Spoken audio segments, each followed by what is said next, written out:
దేవునికి స్తోత్రం. మీ అందరికీ శుభములు, వందనాలు. దేవాది దేవునికి కృతజ్ఞతలు. ఈ యొక్క వీడియోలో మనం చూస్తూ ఉన్నాం, మరి 4 ఏనుగులు ఒక చిన్న ఏనుగు పిల్ల చుట్టూ ఏ విధంగా జెడ్ కేటగిరీ వేసి మరి అవి రక్షణ కల్పిస్తున్నాయో మనం చూస్తూ ఉన్నాం.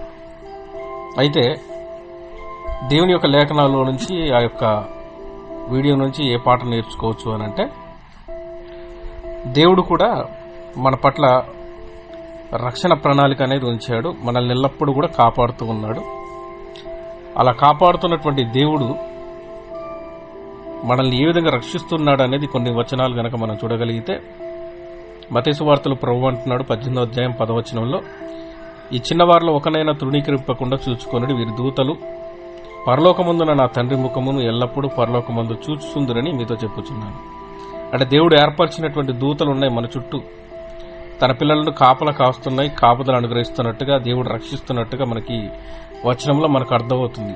ఎంతలా కాపాడుతున్నాడు అని అంటే, యెషయా గ్రంథం 31:5లో అంటాడు, పక్షులు ఎగురుచు తమ పిల్లలను కాపాడునట్లు. అనగా పక్షులు ఏదైతే ఎత్తులో చెట్టు మీద గుడ్లు పెడతాయో, పిల్లలు పొదుగుతాయో, పిల్లలు పొదిగి పిల్లలు అవుతాయో, వాటిని కాపాడుకుంటానికి ఎల్లవేళలా అవి అటు ఇటు తిరుగుతూ వాటిని కాపాడుకుంటున్నట్టుగా సైన్యములకు అధిపతి యెహోవా కాపాడుచు విడిపించుచును ఉండును, దానికి హాని చేయక తప్పించుచు ఉండును. అంటే దేవుడు ఏ విధంగా కాపాడుతున్నాడు? ఒక పక్షి రాజు తన పిల్లలను కాపాడినట్లుగా కాపాడుతున్నాడు. గనక యెహోవాయే నిత్యాశ్రయ దుర్గము, యుగ యుగములు యెహోవాను నమ్ముకోండి అని లేఖనాలు చెప్తుంది.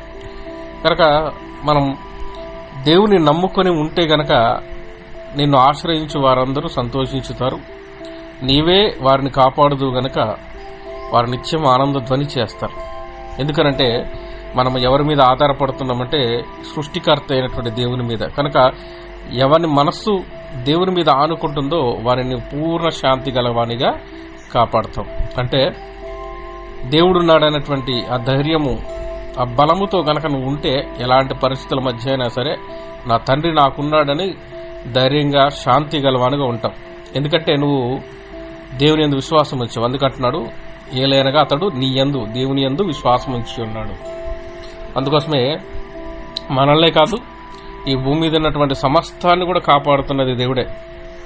అందుకోసం నెహెమ్యా గ్రంథం 9:6లో, నీవే అద్వితీయుడమైన యెహోవా, నీవే ఆకాశమును మహాకాశములను వాటి సైన్యమును భూమిని దానిలో ఉండున్నది అంతటిని, సముద్రమును వాటిలో ఉండున్నది అంతటిని సృజించిన వాటన్నింటినీ కాపాడువాడవు.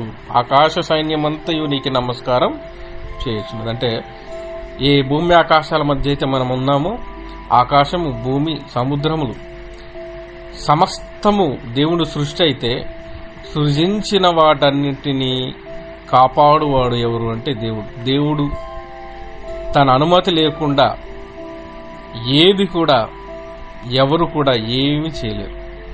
అంతగా దేవుడు భూమి ఆకాశాల అంతట్లో కాపాడుతూ ఉన్నాడు. గనక ఆ దేవాతి దేవునికి మహిమయు ఘనతయు ప్రభావమును ఎల్లప్పుడూ కలుగునుగాక.